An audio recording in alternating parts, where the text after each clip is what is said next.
उसमें अंत में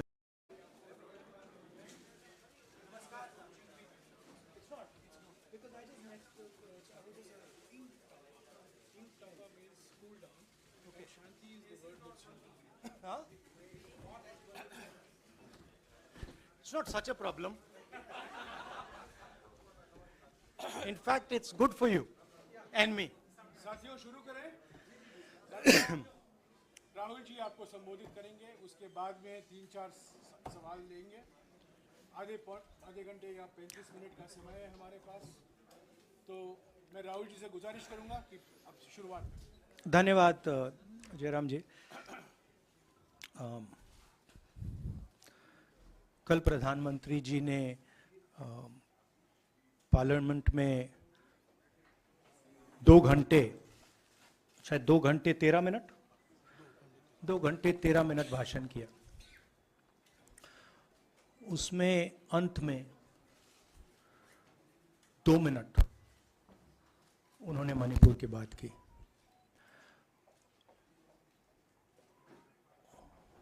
मणिपुर में महीनों से आग लगी हुई है, लोग मारे जा रहे हैं,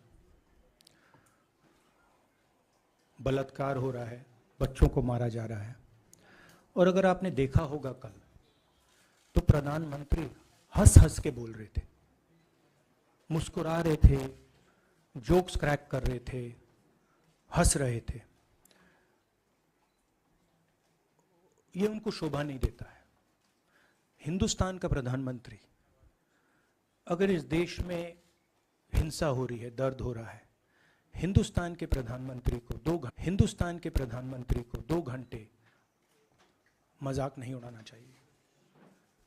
विषय कांग्रेस नहीं था, विषय मैं नहीं था, विषय मणिपुर है। मणिपुर में क्या हो रहा है और उसको एकदम क्यों नहीं रोका जा रहा है, ये विषय है। मैं आपको अपना एक्सपीरियंस देता हूं, जो मैंने शायद अभी तक बोला नहीं, शायद पहले बोल देना था। मैं अब तकरीबन 19 साल से राजनीति में हूं और मैं हर स्टेट में गया हूं। बाढ़ आए, तूफान आए, सुनामी आई थी, हिंसा होती है, हम जाते हैं।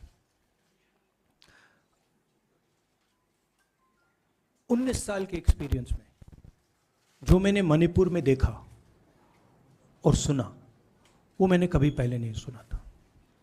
मैंने पार्लियामेंट में बोला कि प्रधानमंत्री जी ने, अमित शाह जी ने भारत माता की हत्या की है, मणिपुर में भारत को खत्म कर दिया है। मैंने ऐसे नहीं बोला था, ये खोखले शब्द नहीं है। मैं आपको समझाता हूं मैंने ये बात बोली क्यों। जब हम मणिपुर पहुंचे, हम लैंड किए, हमें मणिपुर में दौरा करना था। जब हम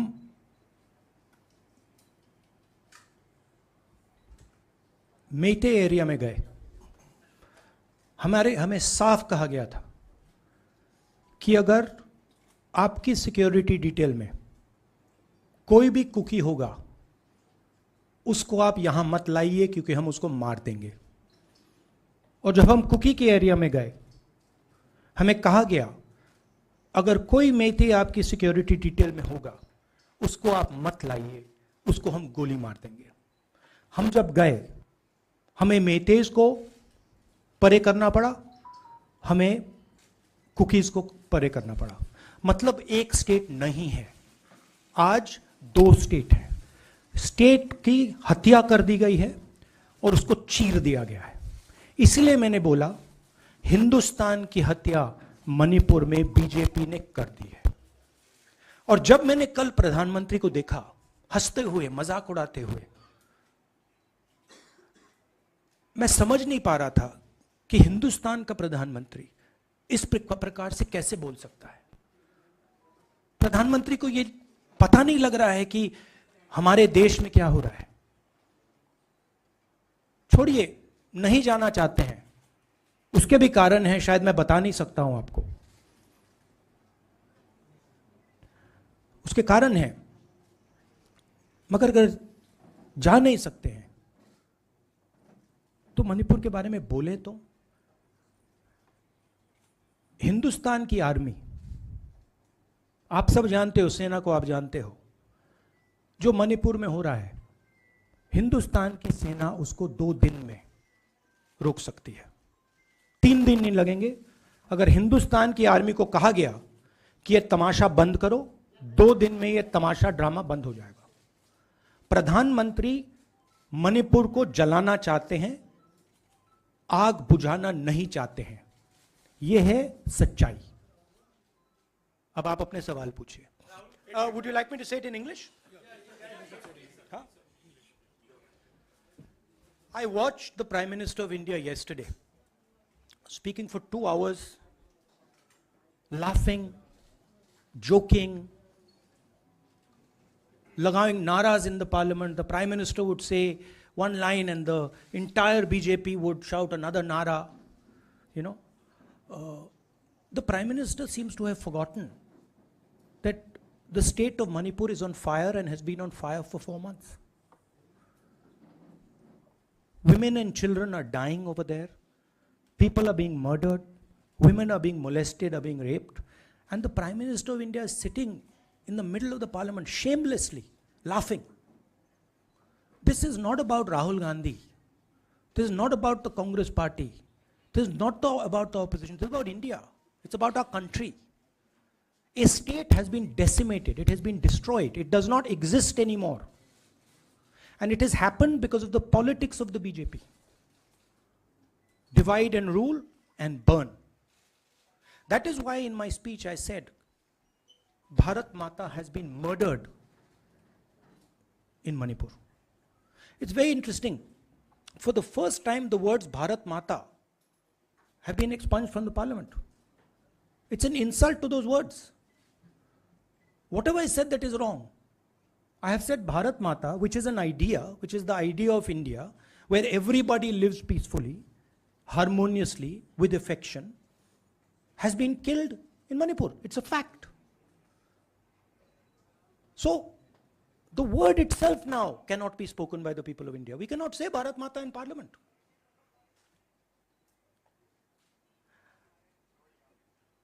I want to tell you about my own personal experience of Manipur. I've spoken to you about, I spoke in parliament about the women I met, the pain I heard, but I want to tell you why I said India has been murdered in Manipur. And I said it because Manipur no longer exists as a state. A state requires control, a state requires authority. That is disappeared in Manipur. It does not exist. And I saw this with my own eyes. When we went to Manipur, when we went to the Meitei area, we were categorically told that please ensure, we want you to come, we love you, but please ensure that if there are any cookies in your security detail, they do not come into our area or we will shoot them. When I went into the cookie area, we were told the same thing. We love you, we want you to come. But please make sure, if there are any Meiteis in your security detail, we will shoot them. Do not bring them here. Before going to the Meitei area, we had to remove all cookies from our security detail. Before going to the cookie area, we had to remove all Meiteis from our security detail. When we went there, the security forces, central security forces, told us we have never seen anything like this. We were told it is completely outside our control. Okay? That is why I said Manipur has been murdered by the BJP and the idea of India has been murdered by the BJP in Manipur. I was not speaking metaphorically. I was speaking literally. Now, the Indian army, it will take the Indian army 2 days to put an end to the nonsense that is going on in Manipur. The Prime Minister refuses to stop the fire. He wants Manipur to burn. He allows Manipur to burn. Because if he did want it to stop, there are tools in the hands of the Indian government that can stop it immediately. I know. I have full faith in our army. I know.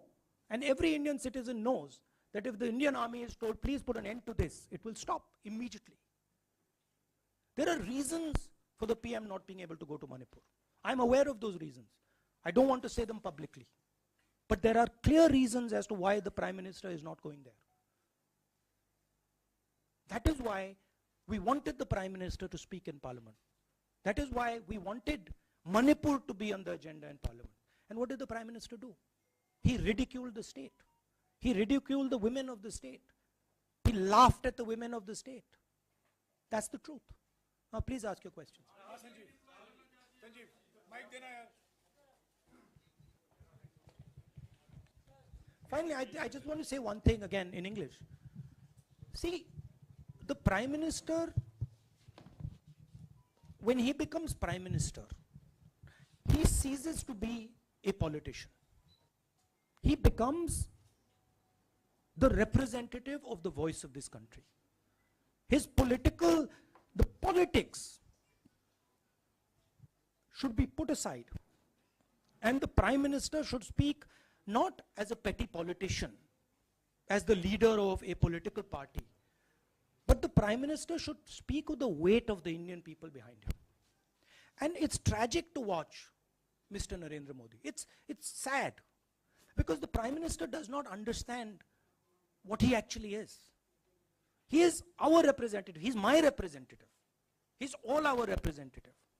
And watching the Prime Minister spend 2 hours talking about the Congress, talking about the opposition, making ridiculous remarks about the name, this really does not do justice to an Indian Prime Minister. I've seen Prime Ministers from the Congress party, I've seen Prime Ministers from the BJP, I've seen Mr. Vajpayee, I've seen Mr. Dev Gowda. None of them have ever done this. There's a complete misunderstanding in the mind of Narendra Modi ji about what the Prime Minister of India is. Rahul ji, you wanted the Prime Minister to speak in Parliament, and now that he's spoken, and you've said that he wants Manipur to continue to burn. So what is the Congress Party's next step to retrieve Manipur and save it? The only conclusion I can draw, because the Prime Minister has tools in his hand that can stamp out the fire in Manipur certainly within 3 or 4 days. But for some reason he's refusing to use those tools. Right? The Prime Minister could at least go to Manipur, talk to the communities, and say, I'm your Prime Minister. Let's start talking. It will be taken seriously. So I don't see any intention. Rahul ji कल ये भी प्रधानमंत्री ने अपने भाषण में कहा कि 2018 में ये लेके आए थे, 2023 में विश्वास प्रस्ताव लेके आए और 2023 में भी लाएंगे. तो एक तरीके से उन्होंने साफ तौर पर ये कह दिया कि मैं तो हमारी सरकार अगली बार भी बन रही है.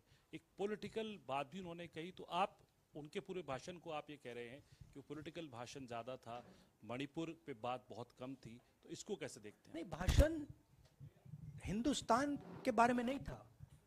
भाषण नरेंद्र मोदी जी के बारे में था. वो अपनी राय, अपनी राजनीति, अपने एम्बिशंस वो आपको दे रहे थे. सवाल ये नहीं है कि नरेंद्र मोदी जी 24 में प्रधानमंत्री बनेंगे या नहीं. सवाल ये है कि मणिपुर जल रहा है, महिलाओं का बलात्कार हो रहा है, लोग मारे जा रहे हैं. सवाल ये है, अगर ये प्रधानमंत्री कहना चाहते हैं तो ये पब्लिक मीटिंग में कहें. मजाक बनाना चाहते हैं तो जब मणिपुर नहीं चल रहा है तो करें. बट प्रधानमंत्री को ये समझ आनी चाहिए, बात समझ आनी चाहिए कि पार्लियामेंट में जो चर्चा हो रही थी वो उनके बारे में नहीं थी, वो मणिपुर के बारे में थी. सर नमस्कार. कल प्रधानमंत्री ने बार बार कांग्रेस का नाम लिया और ये आरोप लगाया कि नॉर्थ ईस्ट और मणिपुर की सारी समस्याओं के कांग्रेस जिम्मेदार. आप क्या जवाब देंगे? नहीं, अभी मैंने बोला ना, वही तो जवाब है. मुझे प्रधानमंत्री को जवाब देने की जरूरत नहीं है. मैं सिर्फ ये कह रहा हूं कि एक स्टेट की हत्या की गई है. भारत माता की हत्या कर दी गई है मणिपुर में। भारत माता की हत्या मणिपुर में कर दी गई और प्रधानमंत्री लोकसभा में मजाक उड़ा रहे हैं, हंस रहे हैं, नारे लगवा रहे हैं। मुझे क्या जवाब देने की जरूरत है?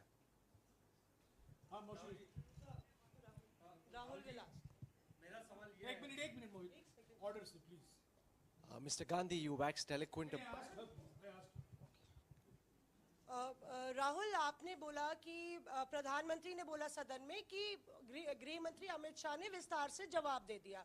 अमित शाह साहब ये कहते हैं कि मणिपुर के सीएम को हटाने की जरूरत इसलिए नहीं है क्योंकि उन्होंने हमारी पूरी बात सुनी और वो कभी भी कोई, हमने डीजीपी चेंज किया, डीजीपी चेंज कर दिया, उन्होंने जो भी प्रशासनिक व्यवस्था हम चेंज करना चाहते थे, इसलिए मणिपुर सीएम को हटाने मणिपुर सीएम, जब मैं मणिपुर गया, मणिपुर सीएम ने जो मणिपुर में हजारों वेपन्स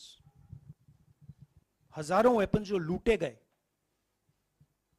वो मणिपुर सीएम के नीचे ही हुआ। तो क्या अमित शाह चाहते थे कि ये हजारों वेपन्स लूटे जाएं?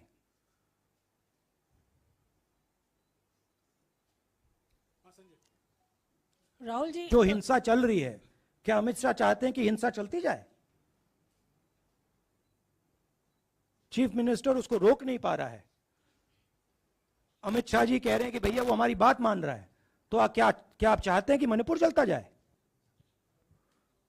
राहुल जी, एक संसद में एक नया ट्रेंड दिखाई दे रहा है कि कई सेशन से ऑपोजिशन के एमपीज या तो सस्पेंड हो रहे हैं या डिस्क्वालीफाई हो रहे हैं, या एक सेशन से ज़्यादा।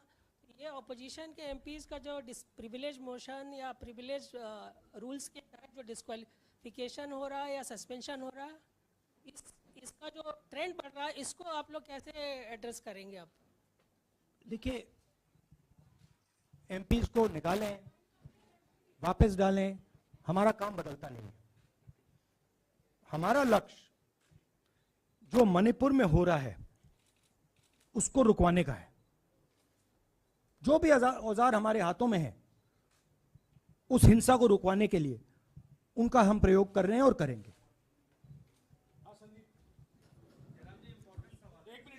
Yeah, Mr. Gandhi, you talked about using the army, deploying the army to control violence. You spoke that in Parliament. You've repeated here. But the BJP has criticized you and even previous Congress governments, saying that we want to solve the issue through dialogue. And they've criticized that in the 60s, in 64, the Mizo National Famine Front was bombed by the Indian Army, by the Indian Air Force. So they said that, you know, they do not believe I have never heard in my entire career, I have never been told anywhere I have been in India that if you take this person as a security officer with you, we will put a bullet in his head. I have never heard it. And I heard it twice in Manipur. That means there is no dialogue in Manipur. There is pure violence taking place in Manipur. The first step is to stop the violence, put an end to it. I point out the army, but what I mean is that the Prime Minister has multiple instruments in his hands. He's not using them. It's been burning for 4 months. He's doing nothing and he's laughing. I'm amazed people can't see this. That he's sitting in Parliament and laughing. Jairam ji, Last question. Jairam जी, मोहित दुबे हूँ news nation से। आपने 37 minute का भाषण। जयराम जी, राहुल जी नहीं मतलब आप मुझसे जयराम कर रहे हैं या उनसे? राहुल जी, जय सिया राम। राहुल जी, आपने 37 मिनट का भाषण लोकसभा के भीतर दिया और 37 मिनट में सिर्फ आपको करीब 14 मिनट ही दिखाया गया, बाकी आपके चेहरे पे कैमरा नहीं था और आप मणिपुर गए, मैक्सिमम टाइम आपने मणिपुर के ऊपर बोला। इस परंपरा को आप किस तरीके से देखते हैं? पता नहीं, शायद कॉन्ट्रडिक्शन है। शायद पीएम मेरा चेहरा टीवी पे नहीं देखना चाहते, मगर फिर पीएम मेरी वीडियो के बारे में बात करते हैं। तो पता नहीं क्या है, बट मुझे लगता है शायद उनको मेरा चेहरा टीवी पे देखना अच्छा नहीं लगता। कोई प्रॉब्लम नहीं है। जो मैंने बोलना था, देखिए मुझे अपना काम करना है। मैं जानता हूं कि मीडिया पे कंट्रोल है, लोकसभा राज्यसभा टीवी पर कंट्रोल है, वो उसके बारे में मैं कुछ ज़्यादा नहीं कर सकता हूं, मगर मुझे अपना काम करना है, मैं अपने काम को करता हूं। जहां भी भारत माता पर आक्रमण होगा वहां मैं आपको खड़ा मिलूंगा, भारत माता की रक्षा करते हुए मिलूंगा।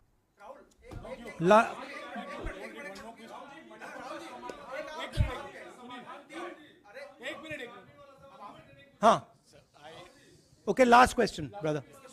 The Supreme Court has already said what it has in terms of a constitutional breakdown, as well as now, you are asking for the army. Do you believe that Article 356 is the only way out? I'm not asking for anything. Please don't misunderstand. It is not my place to decide which tool the Prime Minister can use, which instrument he should use. I am pointing out that there are multiple instruments that the Prime Minister has at his disposal, and he is not using a single one. I'm pointing out that Manipur has been burning now for 4 months, and the Prime Minister is in a very good mood. He's sitting in Parliament, he's laughing, he's joking, his entire cabinet is in giggles. This to me seems completely insane. This has got to stop. India is burning in Manipur. The idea of India has been destroyed in Manipur. Let's rebuild it quickly. Thank you.